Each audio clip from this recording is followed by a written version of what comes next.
buenas tardes a todos. Le damos, señores, como siempre, la más cordial bienvenida a su programa con la doctora Controversia. Somos controversia, salud, humor, deportes, debate, arte, política y muchísimas cosas más. Bueno, señores, hoy es viernes y vamos a compartir la frase correspondiente a este día. Los días difíciles nos enseñan a depender de Dios y reconocer que su gracia es más que suficiente. Amén. Bueno, mis amores, todos estos días estaremos aquí en el programa compartiendo con ustedes temas relacionados al mundo del duelo, al mundo de la muerte, del dolor, y con esto tenemos la intención de llevar luz dentro de esta situación tan difícil que estamos viviendo aquí en la República Dominicana. Tantas familias destrozadas, tantos sueños rotos, tantos corazones destrozados, y la intención de Somos Controversia, Salud y mucho más es llevar ese soporte emocional en compañía de los profesionales que nos aportan día a día sus conocimientos con el objetivo de educar a la sociedad dominicana. Situaciones como esta nos llevan a la reflexión y quiero simplificar con esto. Vamos a buscar de Dios. Este es el momento de buscar de Dios las personas que no lo han hecho. Muchas veces tenemos en casa guardada en el armario ropa, unos zapatos, para ponérnoslos en una ocasión especial. Señores, cada vez que nosotros abrimos los ojos y tenemos la oportunidad de ver un nuevo día, es un día especial. Así que ya ustedes saben, mis amores, continuamos con Somos Controversia, Salud y mucho más, llevando luz en este momento tan difícil que vive la República Dominicana. Hoy nos acompañan dos grandes colaboradores, colegas, amigos, y está con nosotros Miguel Ángel Machorro Bonfil.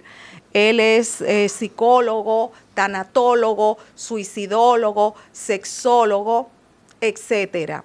Y también el día de hoy está aquí con nosotros nuestra querida colaboradora y amiga Inti Bañuelos, psicóloga, tanatóloga y especialista también en esta parte de la sexualidad. Con ellos haremos ese recorrido maravilloso por el mundo de cómo acompañar en este momento pues de duelo, que sé que este tema pues va a servir de un gran soporte en estos momentos difíciles de la República Dominicana que estamos viviendo aquí en RD.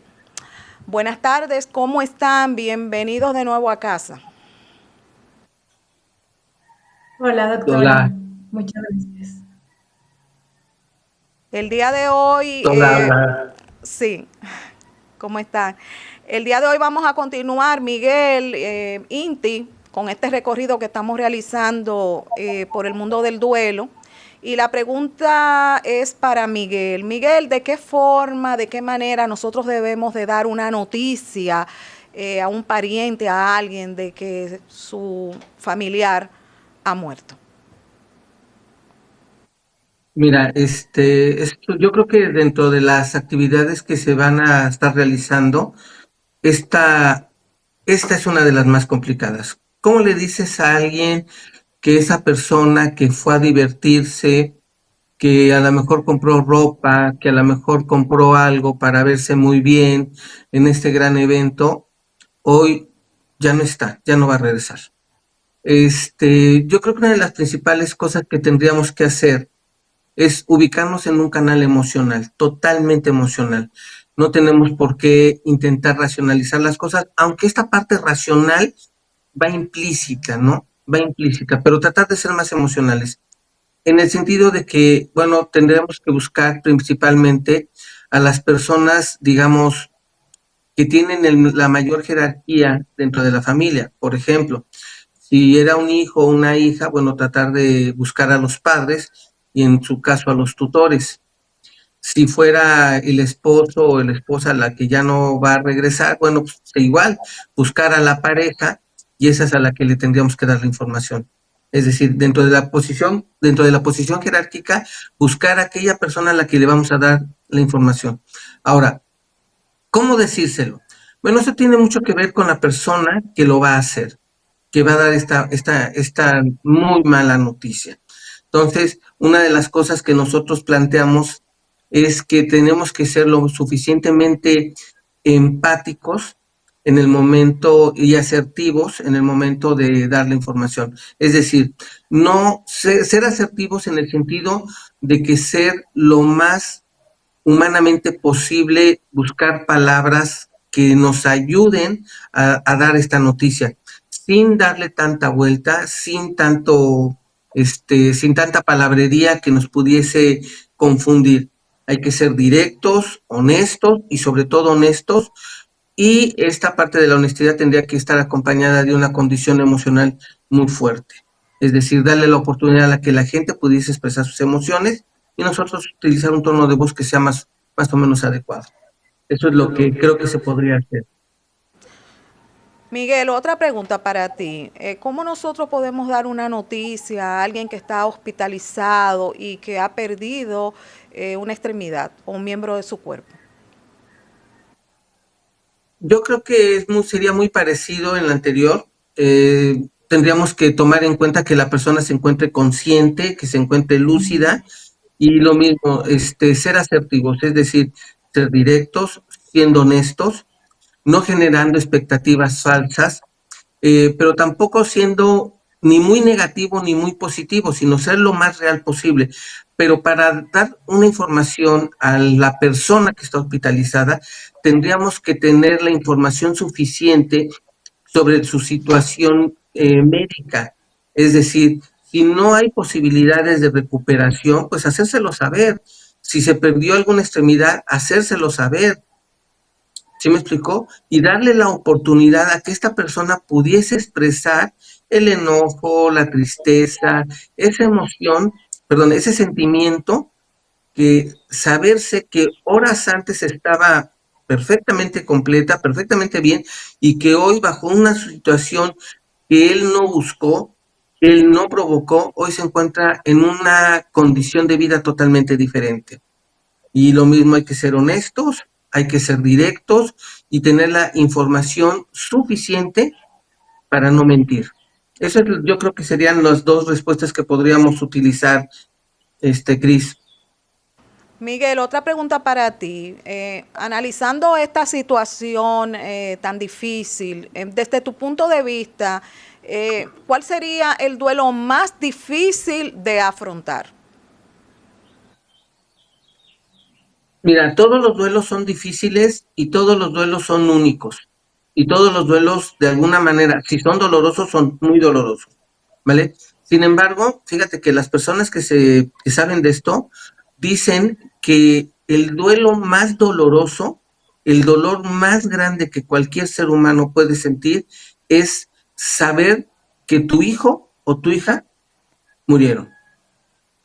¿Vale? Hablamos de que, bueno, pues el que alguien muera, pues sí, sí es doloroso. Cuando pierdes una relación, sí es muy doloroso.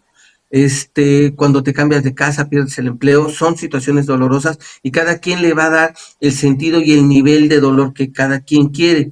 Sin embargo, si nos basamos en las cosas que estos expertos nos mencionan, la pérdida de un hijo, al parecer, es la situación más dolorosa, ¿no? Imagínate cuántos padres han recibido ya esta noticia. Difícil la situación. Inti, desde tu punto de vista, ¿qué factores tenemos que tomar en cuenta para dar una noticia del fallecimiento de un familiar? Ok, bueno, algo que es súper importante es que la mejor forma de dar la noticia pues siempre va a ser en persona. Sin embargo, pues hay situaciones especiales en las que no se puede, ya sea que el familiar vive en otro lugar y no podamos acceder a él en persona. Entonces aquí pues tendrá que ser por una llamada telefónica, por un mensaje y lo que tenemos que tomar en cuenta sobre todo es antes de dar la noticia preguntar en dónde se encuentra la persona porque si por ejemplo va manejando y está en medio del tráfico, pues se podría, debido al impacto de la noticia, provocar otra tragedia y que en lugar de estar lamentándonos por una sola, posteriormente podamos estar lamentándonos por dos. Entonces, para evitar este tipo de situaciones, siempre lo más indicado es preguntar dónde está la persona y si, como ya dije, está en el trabajo y a lo mejor trabaja en una fábrica y hay maquinaria que si él pierde el control o se desconcentra puede lastimarse o lastimar a otras personas, entonces, o bien está en el tráfico, pues lo mejor sería decirle, oye, tengo que darte una noticia, tenemos que hablar, por favor avísame cuando ya hayas llegado a algún lugar o donde estás en un lugar donde estés más tranquilo y podamos hablar.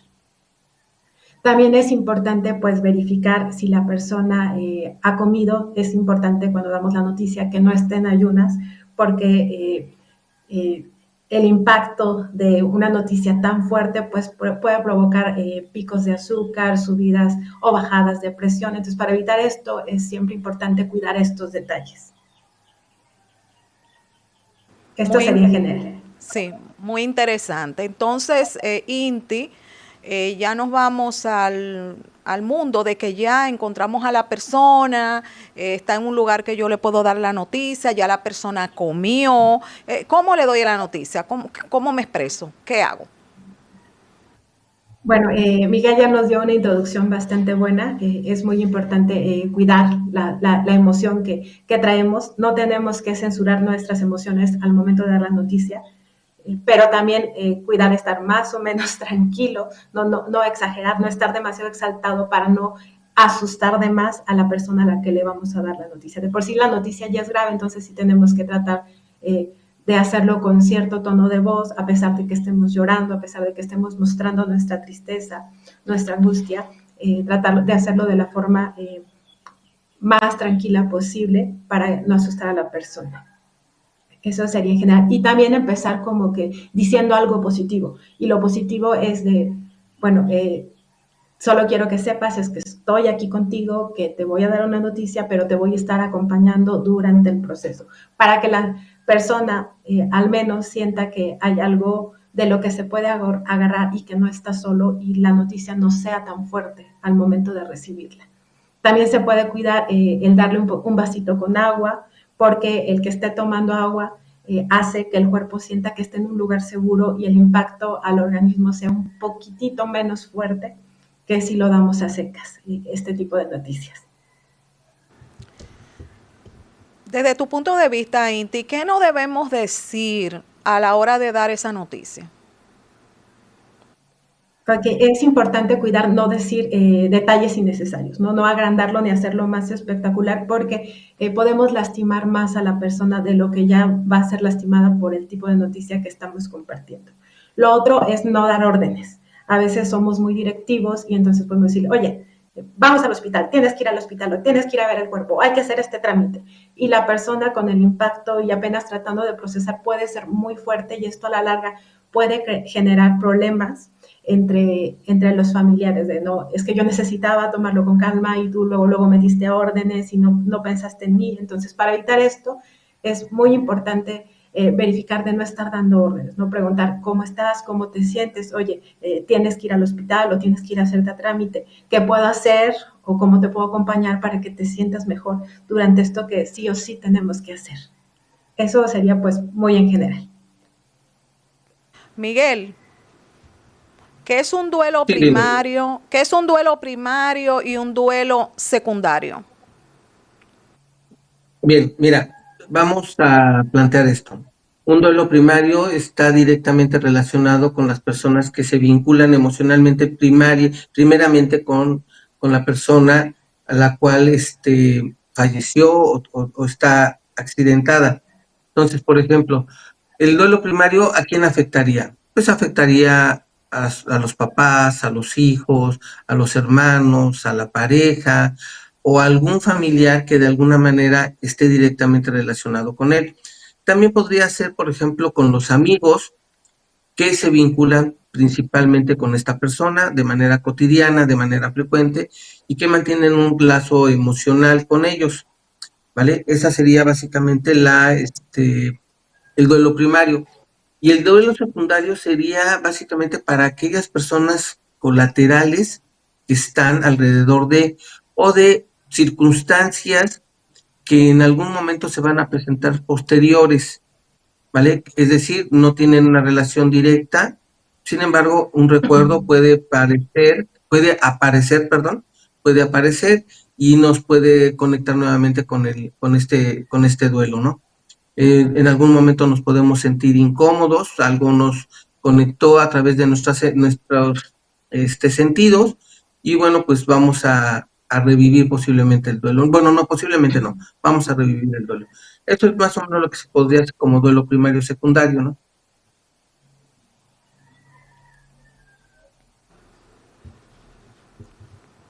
Inti, está correcto, como vemos en algunos casos, de que un familiar quiere asumir todo, resolver todo y no le quiere dar participación a los otros miembros de la familia. Ok, bueno, es esto de que no hay correcto o podemos decir que siempre sea incorrecto, ¿no? Es importante que permitamos a la familia más cercana intervenir en todas las circunstancias que vienen después de la pérdida, ¿no? Ya sea hacer trámites o estar durante el velorio, si son católicos, pues en los rosarios, en toda esta parte, en la organización, en todo lo que hay que realizarse. ¿Por qué? Porque esto permite a cada uno de los dolientes ir pisando la realidad y regresando a la realidad y irla combinando con el hecho de que ese familiar ya no está. Y entonces, a la larga puede ayudarle a vivir mejor su proceso de duelo a cada una de las personas. En esta parte que manejaba ya Miguel acerca de los duelos primarios y los duelos secundarios, pues es también el hacernos consciente de que no solo nosotros estamos viviendo el duelo, sino que también nuestros hermanos, nuestro otro padre o nuestros hijos o los primos, ¿no? Todos lo estamos viviendo. Entonces, entender que este duelo secundario puede ser el decir, oye, yo pensaba que él me iba a ayudar o que él iba a querer hacer algún trámite y no quiere hacer nada, no, se encerró y no quiere hacer nada. Y ese sería mi dolor secundario de no me apoyó, no quiso hacer nada para ayudar con la pérdida. Entonces, me está afectando y tengo que procesar este duelo de que no me acompañó y no hizo lo que yo quería. O otra persona puede decir, ella tomó el control y no me dejó hacer nada, entonces, y yo también quería hacer cosas y no me permitió verlo, no me permitió colaborar como yo quería o despedirlo como yo quería, y entonces también tiene que hacer un duelo conmigo porque yo no le permití. Entonces, sí es importante que aunque seamos muy directivos, preguntemos a los demás familiares en qué quieren apoyar, cómo pueden ayudar, ¿no? Y qué les va a hacer sentir bien y que fueron escuchados y validados, como que su dolor también es importante además del nuestro, para que como familia podamos crecer mucho más.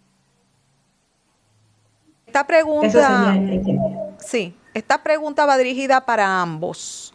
¿Consideran ustedes que es adecuado tomar en cuenta alguna debilidad o alguna situación relacionada a la salud mental para darle la noticia a una persona? ¿Qué opinan? No sé si le quieres contestar, Inti, ya que andas encarrilada. Ok, doy una introducción y ya después que Miguel nos complemente. Yo creo que es muy importante dar la noticia a todos los familiares o a las personas allegadas. ¿Por qué? Porque el que no decirlo muchas veces viene de una sobreprotección y la sobreprotección llega a ser violencia. Violencia de decir, yo considero que no cuentas con las herramientas necesarias, mentales, emocionales, físicas, para vivir, para resolver esta situación, para afrontarla. Entonces le estamos quitando la oportunidad de crecer a esa otra persona y de ver cómo se puede manejar dentro de estas situaciones. Sobre todo, pues esto a veces lo hacemos con niños que no sabemos cómo comunicarlo y bueno, lo importante es hacerlo utilizando sus palabras, respondiendo solo las preguntas que ellos tienen y que es lo que en realidad les preocupa, más que dar un exceso de información y entender que la muerte es parte de la vida, ¿no? Y que tienen que aprender a gestionarlo, a manejarlo y que ellos pueden. El que les neguemos esta oportunidad no va a ser, no les va a generar ningún bien extra. sino que el poder lidiar con este tipo de situaciones pues los va a fortalecer y les va a dar herramientas para la vida. Miguel, ¿quieres agregar algo? Sí, sí, sí, gracias, Cinti. Mira, ahorita que te oía, se me venían a la mente algunas situaciones que me tocó vivir. Nosotros observamos que en las familias hay dos tabús, dos cosas que son tabú. Una, que es el sexo y otra, que es la muerte. Entonces, pensamos que si nosotros no permitimos que el niño se entere que aquella persona que tiene alguna deficiencia, no le hacemos partícipe de esto, no lo va a sufrir. El problema que nosotros nos vamos a enfrentar en esta situación es que el niño o esta persona se va a construir una historia sobre la ausencia de esta persona que falleció. Y entonces muchas veces la historia que se va a construir no necesariamente es la mejor.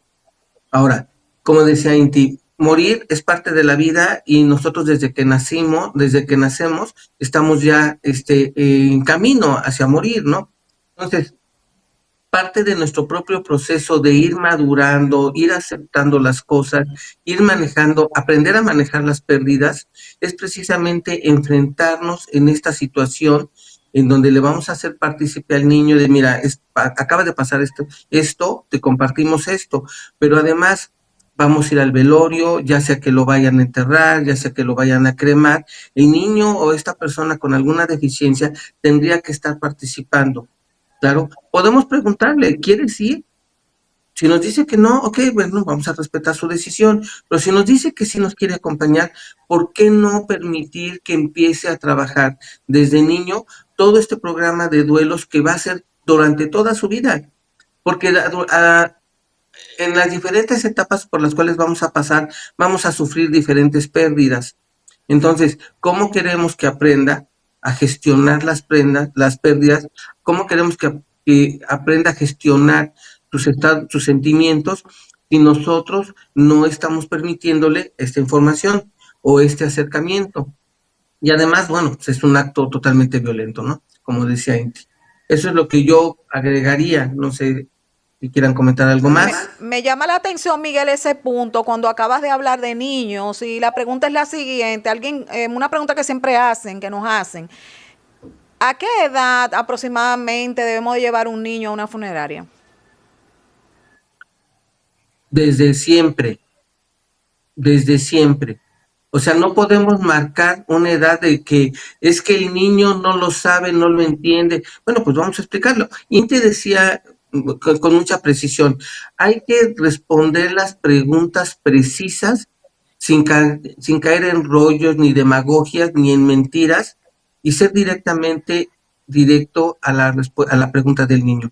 Entonces, a ver, si un niño quiere de 2 años, se le murió, por ejemplo, el abuelito, el tío, el hermano, el papá, la mamá, y le dicen que está en la caja y lo quiere ver, bueno, ¿por qué no lo cargo y lo acerco? ¿Qué pasa si lo acerco? ¿Le estaremos metiendo malas ideas? No, le estamos apoyando en la construcción de la gestión de sus sentimientos a través de la pérdida. Esta persona ya no va a regresar, porque el niño un día amaneció y estaba esa persona, al día siguiente ya no está, y el niño tiene que saber por qué ya no está.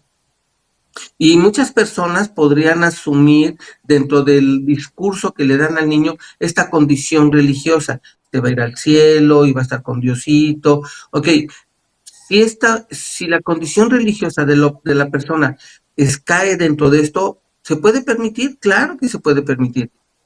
Si no es partícipe de estas condiciones teológicas, bueno, tenemos que respetar las condiciones de educación de las cuales está la familia y están educando al niño.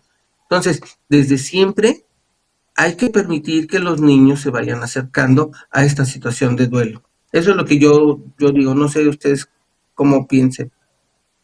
Miguel. Miguel, tú sabes que me llama la atención ese punto cuando tú acabas de compartir con nosotros condición religiosa y asuntos relacionados a lo religioso.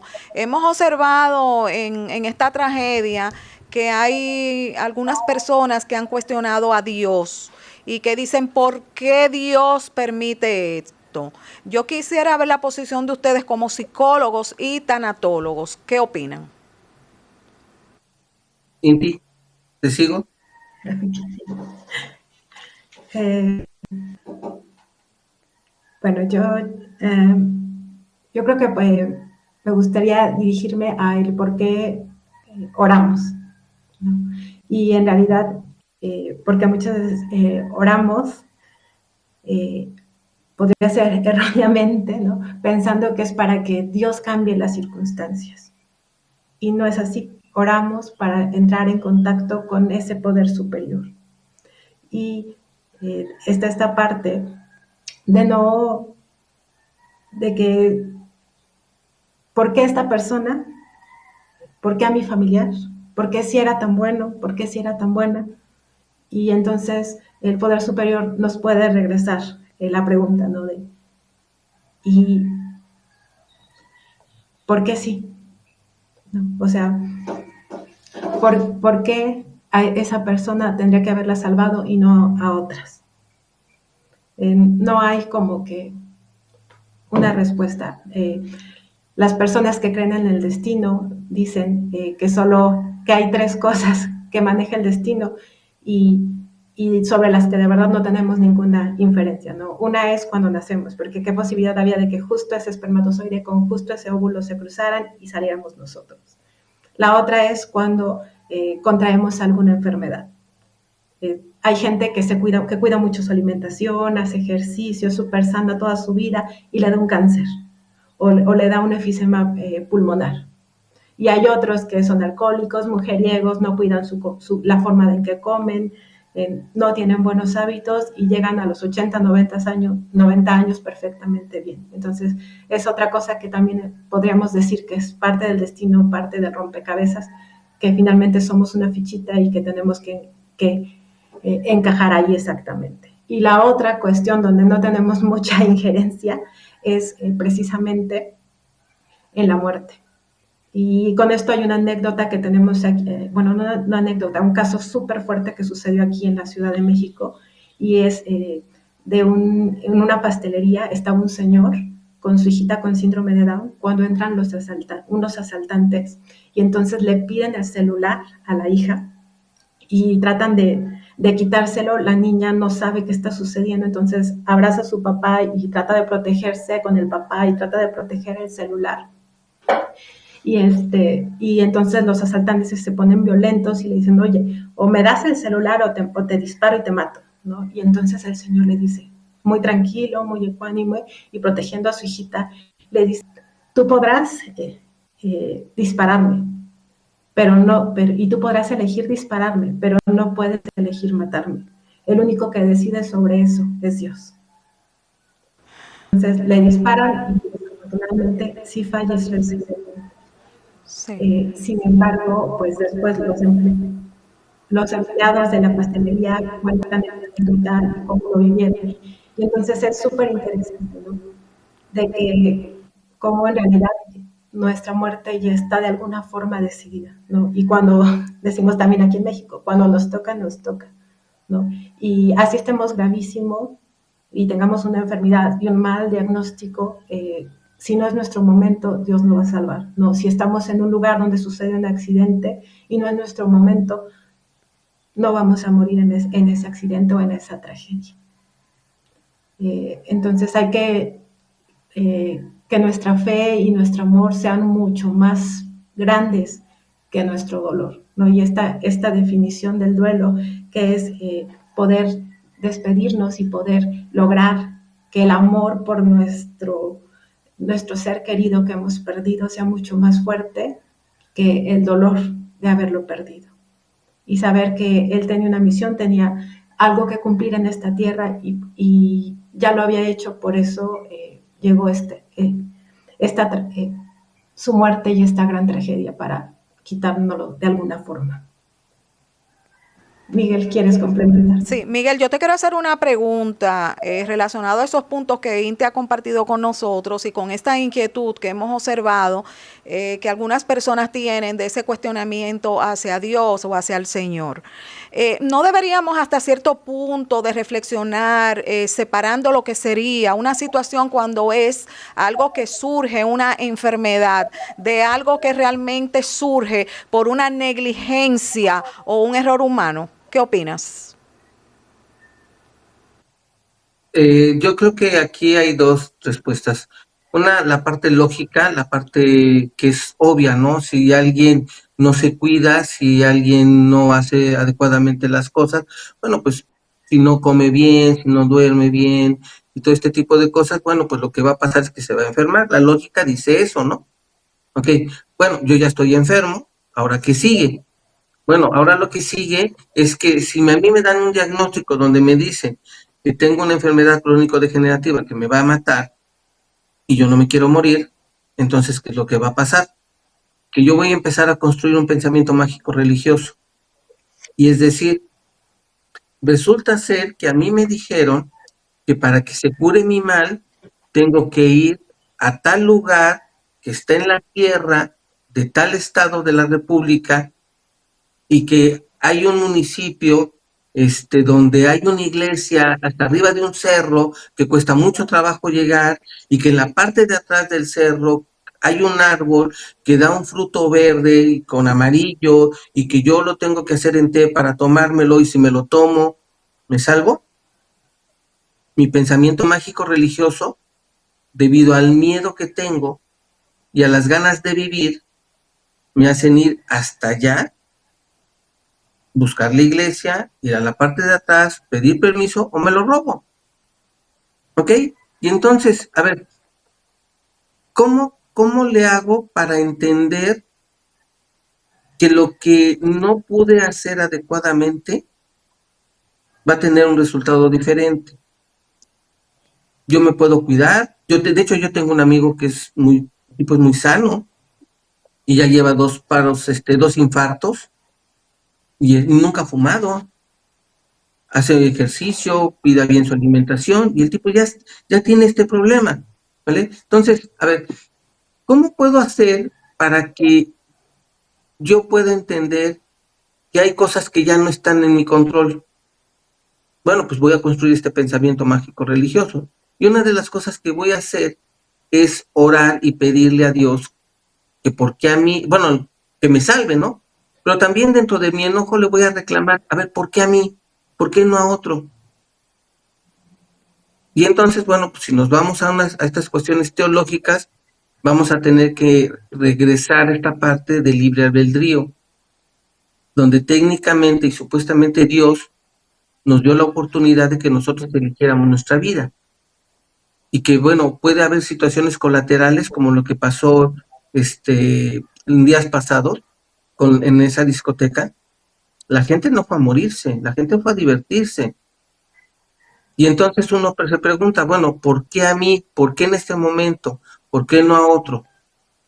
Y me empiezo a enojar con Dios porque yo creo que finalmente Dios, no existe, Dios no es bueno, y entonces me peleo con Dios. Y hay gente que decide romper su relación con Dios, como si esto ayudase en algo, como si yo pidiéndole a Dios, como decía, si yo empiezo a orar, quiere decir que mi familiar va a revivir o mi familiar le va a salir la pierna que perdió o el brazo que perdió. No, es una situación muy complicada, pero además yo creo que es una respuesta, es una pregunta del por qué a mí, es una pregunta que es incontestable.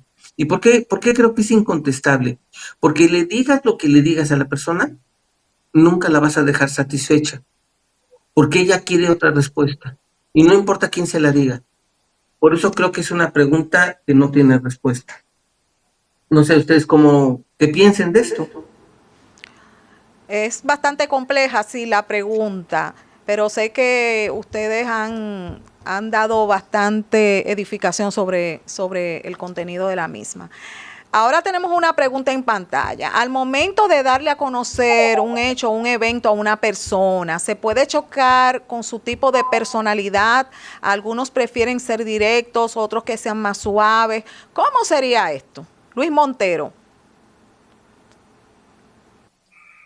Ok, Este, es un poco lo que ya habíamos comentado, de bueno, que todos somos conscientes de cómo somos, ¿no? Y cómo es la otra persona porque es nuestro familiar. Entonces, tal vez sería buscar un punto medio, ¿no? Si yo sé que yo soy muy directivo y me gustan las cosas rápidas, pero mi familiar es más sensible y hay que endulzárselo un poquito, pues puedo tratar en la medida de mis posibilidades de endulzarlo lo más posible para mi familiar. No, sí sé que le gustan las cosas directas, que se puede estresar mucho. Si se lo digo con muchos rodeos, pues trato de decirlo lo más neutralmente posible y de la manera más directa. Creo que uno se tiene que acomodar y también antes de decirlo, pues tomarnos unos momentos para pensar cómo me siento yo, cómo se va a poder sentir él, cómo me estoy sintiendo con el hecho de tener que comunicárselo para tomarlo en cuenta a la hora de decírselo y hacerlo de la forma más asertiva y más empática para ambos. Se trata de pues, ser muy conscientes de nuestras emociones del otro para ni lastimarnos ni lastimarlo. Miguel. ok, coincido totalmente contigo, Inti. Yo creo que algo que tendríamos que tomar en cuenta es que si a mí me toca decidir a quién voy a mandar para que dé la noticia, bueno, yo creo que después de un tiempo vamos conociendo que a partir de nuestra propia personalidad, nosotros lo que vamos a hacer es que vamos a elegir aquellas personas que puedan ser más sensibles para decir las cosas. ¿Por qué? Porque tenemos que trabajar en el canal de la comunicación emocional. O sea, hay cosas que tienen que hablarse desde la emoción, no desde lo racional, porque lo racional no me funciona. Y entonces, ¿cómo?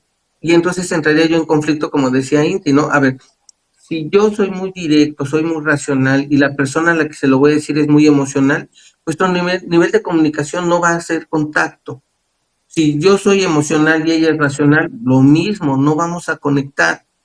Entonces, es un poco complicado, es un poco complicado. Sin embargo, trataremos, las personas que van a decir la noticia, tendrían que irse ajustando a la forma en cómo la persona va reaccionando. O sea, ir diciéndole las cosas paulatinamente, observar su comportamiento y a partir de ahí poder determinar si yo tengo la capacidad de ser lo más racional, directo posible, bueno, pues se lo suelto y se lo digo.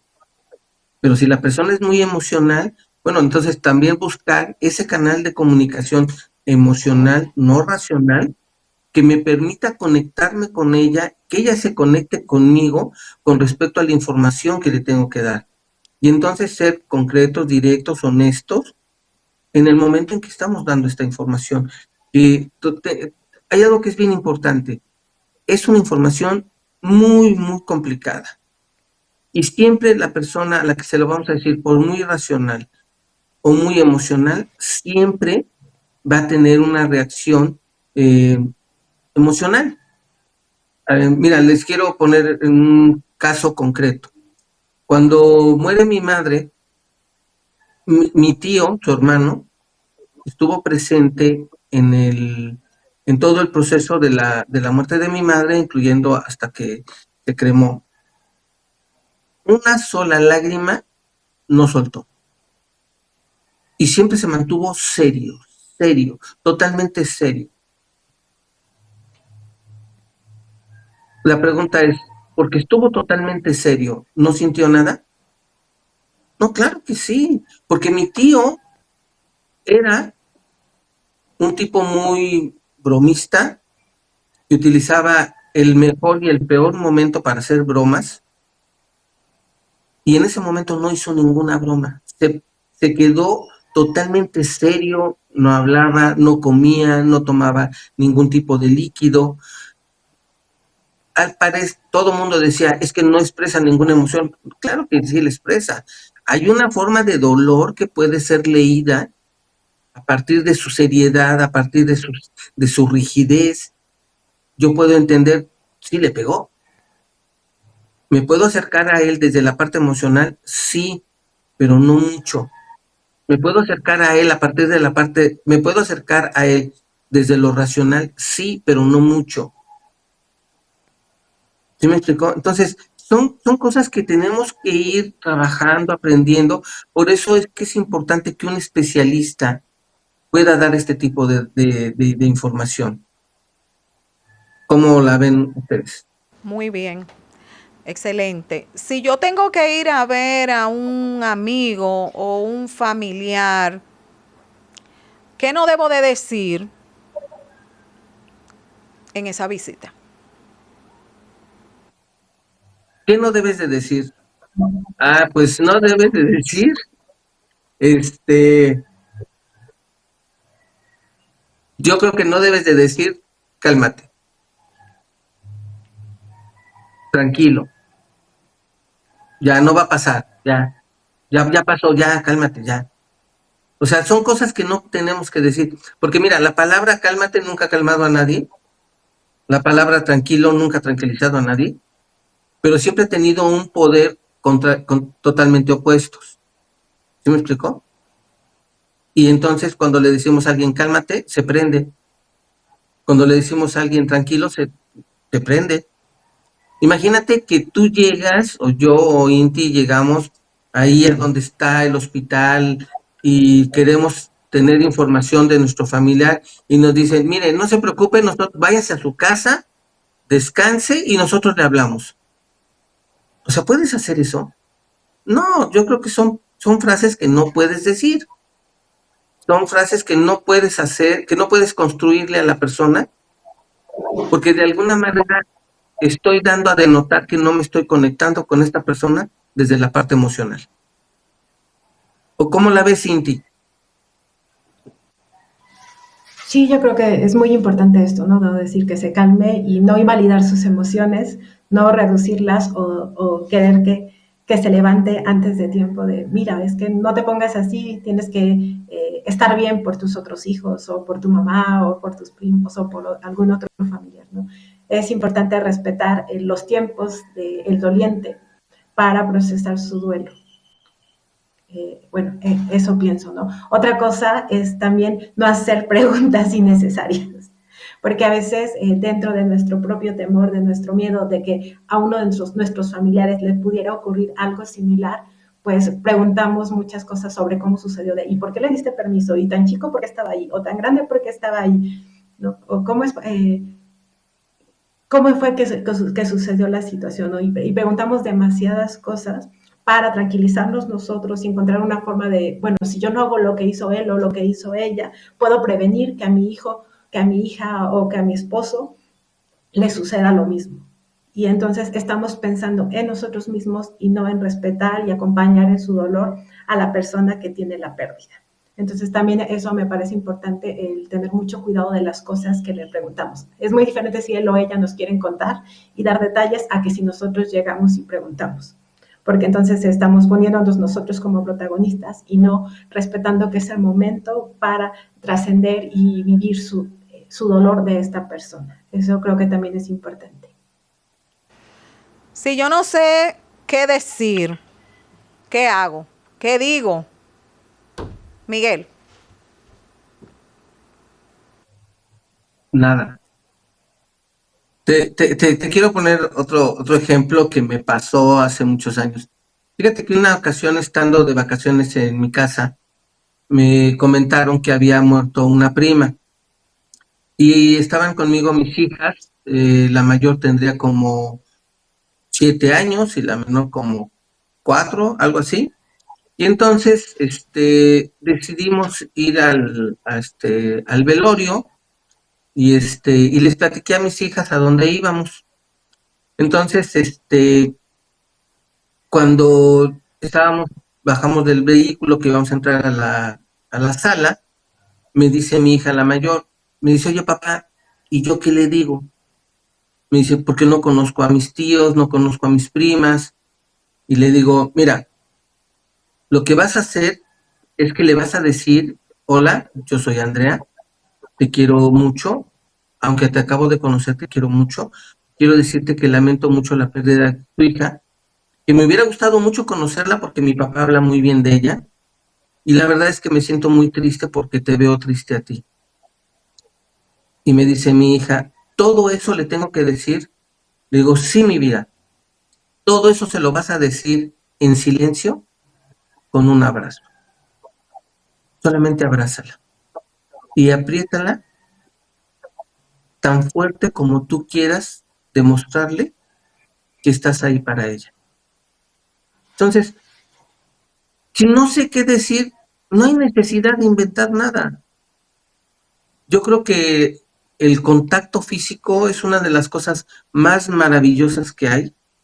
El poder tocar, el poder abrazar a aquella persona que nos puede dar en este momento un momento de tranquilidad, una situación de tranquilidad, o nosotros podemos ofrecer paz y tranquilidad a través de un abrazo en silencio. Yo creo que sería lo ideal, ¿no? No tenemos por qué forzosamente decir algo. El día de ayer te hablaba acerca de que uno de mis amigos camarógrafos murió y yo veía que en el Face todo mundo le decía las mismas frases estructuradas de siempre. ¿Por qué? ¿Por qué caer en ese tipo de frases cuando en realidad a veces ni siquiera es lo que quiero decir, ¿no? ¿O cómo la ves tú, Inti? ¿Qué piensas? Sí, yo estoy totalmente de acuerdo contigo, Miguel, ¿no? Porque a veces podemos decir muchas cosas y tener preparado y decimos bastantes cosas que está bien, pero con una frase que le erremos y digamos algo que justamente lastima a la persona es lo que va a recordar. Entonces, a veces si no somos tan buenos como tú para expresarnos, es mejor guardar silencio y como tú dices, pues una palmadita en la espalda, un abrazo, el simple hecho de estar ahí con la persona y el que sepa que lo estamos acompañando y que somos partícipes de su dolor, pues puede ser de gran ayuda para el doliente. Excelente. ¿Qué no debemos de hacer cuando una persona está en luto? Miguel. Este, Fíjate que nosotros como mexicanos tenemos un problema muy serio ahí, ¿eh? Bastante serio. O sea, ¿qué no tengo que hacer en un momento complicado? Hacer una broma. Eso es lo que no tengo que hacer. Y lo digo que es una situación muy complicada para nosotros como mexicanos, porque nosotros los mexicanos nos reímos de todo hacemos broma, de todo hacemos chistes. Yo recuerdo un amigo que se accidentó muy feo, tenía fracturadas las dos piernas, los dos brazos, estaba muy mal. Y entonces, pues nos reunimos en el hospital, lo fuimos a ver, aquellos que somos muy cercanos a él, pero su mejor amigo no había llegado. Cuando llegó, el tipo abrió la puerta, pero la abrió de tal forma como si la azotara. Se lo queda viendo y le dice, ni siquiera morirte lo haces bien. Y la mamá de mi amigo que estaba que estaba sufriendo todas las fracturas, su esposa, se lo quedan viendo así como diciendo, ¿cómo le dices eso? Pero es que debido al nivel de intimidad que se puede tener, es las cosas que podemos o no podemos decir. Y esto es una cuestión cultural. Te repito, a nosotros nos cuesta muchísimo trabajo no reírnos de este tipo de cosas. Pero ¿qué no tenemos que hacer? Eso es exactamente lo que no tenemos que hacer. Invadir un espacio, un momento, me refiero a un espacio emocional, a un momento emocional, perdón, sentimental, que me pueda generar o que pueda generar incomodidades. Ya Inti lo decía, ¿para qué hacemos preguntas innecesarias? A lo mejor sí queramos saber por qué está así, pero a lo mejor este no sea el momento, ¿vale? Y bueno, pues vamos a tener ese problema. ¿Cómo la ves, Cinti? ¿Tú qué piensas?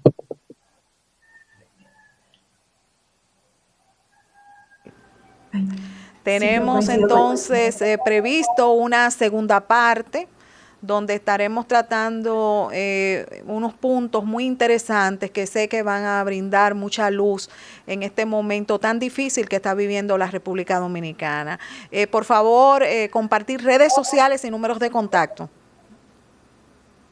Cinti, Claro, es ¿estás? www.intima mente.com. Ahí pueden contactarnos tanto a Miguel como a mí. Y bueno, pues en Facebook y en Instagram, como Inti Bañuelos, y a Miguel nos dirá. Y Como Miguel ustedes Punto saben, Machorro. Miguel, Como Miguel Punto continúa. Machorro. Sí, y sería como Miguel Punto Machorro, y en el teléfono de la Alada de México es más 52 983 60032. Y a lo mejor puedo hablar hasta por Inti en esta situación. Estamos a sus órdenes. Si alguien requiere atención tanatológica, estamos a sus órdenes. Nos pueden contactar a través de la página de intimamente.com y estamos para servirles. Colegas, que la semana que viene ustedes continúan con nosotros en este recorrido que estamos realizando en el mundo del duelo, del dolor, de la muerte. Así que muchísimas gracias de verdad, de todo corazón, por compartir con nosotros esta tarde sus grandes conocimientos. Gracias. Bueno, mis amores, hemos llegado al final de esta entrega maravillosa correspondiente a esta tarde. Será hasta mañana, hasta el próximo lunes, si papito Dios lo permite. Soy Cris Melis Brito Padilla, la doctora Controversia. Y recuerden siempre, Dios tiene el control. Bye.